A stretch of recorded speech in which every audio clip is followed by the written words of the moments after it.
નમસ્કાર મિત્રો, ગુજરાતમાં એવા મજબૂત અને ગુણવત્તાયુક્ત રસ્તા બની રહ્યા છે કે લોકોને એવું લાગી રહ્યું છે કે 5 થી 10 વર્ષ સુધી આ રસ્તાઓ ચાલશે, પણ હવેના જે રસ્તાઓ બની રહ્યા છે કે એનાથી મજબૂત બની રહ્યા છે. એટલા મજબૂત કે 2 મહિનાની અંદર જ આ રસ્તા તૂટી જાય છે અને જે લોકો છે, વાહન ચાલકો છે, અહીંના પબ્લિકો છે, એ હેરાન થતી હોય છે. હું વાત કરી રહ્યો છું અંકલેશ્વર તાલુકાનું જે ડીવી ગામ છે ત્યાંની વાત કરી રહ્યો છું. ને આ ડીવી ગામનો જે રસ્તો છે જેને 2 જ મહિના થયા છે ને એટલા ગુણવત્તાયુક્ત રસ્તો બનાવવામાં આવ્યો કે આ 2 જ મહિનાની અંદર આ રસ્તાની હાલત આ થઈ છે. આ તમે જોઈ શકો છો, આ રસ્તાની હાલત છે. આ 2 જ મહિના હજુ રસ્તાને થયા છે અને રસ્તાની હાલત એકદમ ખસ્તા થઈ ગઈ છે.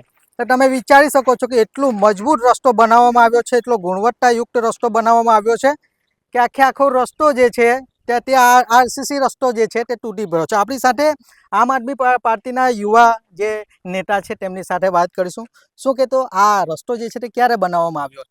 આ જે રસ્તો છે તે હાલમાં 2 મહિના થયા છે. હમણાં અચ્છા, 2 મહિના થયા અને તમે રોડની હાલતો જોઈ શકતા હશો સોશિયલ મીડિયા દ્વારા કે જ્યારે રોડ બનતો હતો ત્યારે તો અમને એવું લાગ્યું કે ચાલો કોઈ વિકાસ તો થયો ડીવી ગામમાં, પણ જ્યારે 2 મહિના થયા ત્યારે હાલમાં જો પરિસ્થિતિ ખબર પડી કે રોડની હાલત એટલી ગંભીર ખરાબ રસ્તો થઈ ગયો છે. ચોક્કસ આ જે રસ્તો જે બન્યો છે, વર્ષો પછી આ રસ્તો બનાવવામાં આવ્યો ને વર્ષો પછી પણ લોકોને એવું લાગતું હતું કે ભાઈ મજબૂત અને ગુણવત્તાયુક્ત રસ્તો અમને મળી રહ્યો છે, પણ આ જે રસ્તો છે એ 2 જ મહિનાની અંદર રસ્તાની હાલત જે છે તે અહીંયા જોવા મળી રહી છે. આ રસ્તો જે છે તે જિલ્લા પંચાયત દ્વારા બનાવવામાં આવ્યો છે.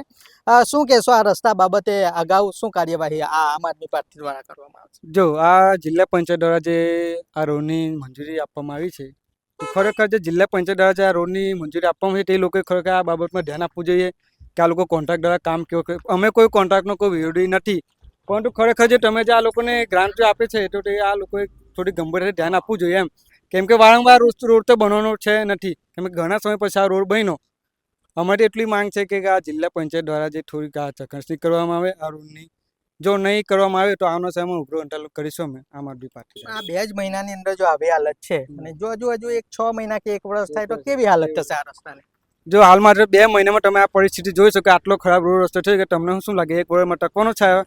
હાલ હજુ ચોમાસું બી આવ્યું નથી તોય છતાં બી રોડની આટલી ખરાબ હાલત છે, તો આ 6 મહિના બી ટકવાનો નથી એવું લાગે છે. શું કહેશો જિલ્લા પંચાયતને શું કહેવા માંગો છો? જિલ્લા પંચાયતને એટલું કહેવા માંગુ છું કે તમે આ રોડની જે ખરાબ હાલત થઈ છે તે વહેલી તકે નિરીક્ષણનું કામ કરી આપવામાં, નકર નહીં કરે તો આવનાર સમયમાં આમ આદમી પાર્ટી ઉગ્ર આંદોલન કરશે. ચોક્કસ. તો આ જે રસ્તો છે એ ફરી બનાવવાની માંગ જે છે તે અહીંના લોકો કરી રહ્યા છે ને 2 જ મહિનાની અંદર આ હાલત આવી થઈ છે. એટલે રસ્તો જે છે તે ગુણવત્તાયુક્ત રસ્તો બનાવવામાં આવે અને આ પબ્લિક છે, અહીંના લોકો છે, તેઓ સારી રીતે અવર જવર કરે ને સારા રસ્તાઓ મળે એવી માંગ કરી રહ્યા છે.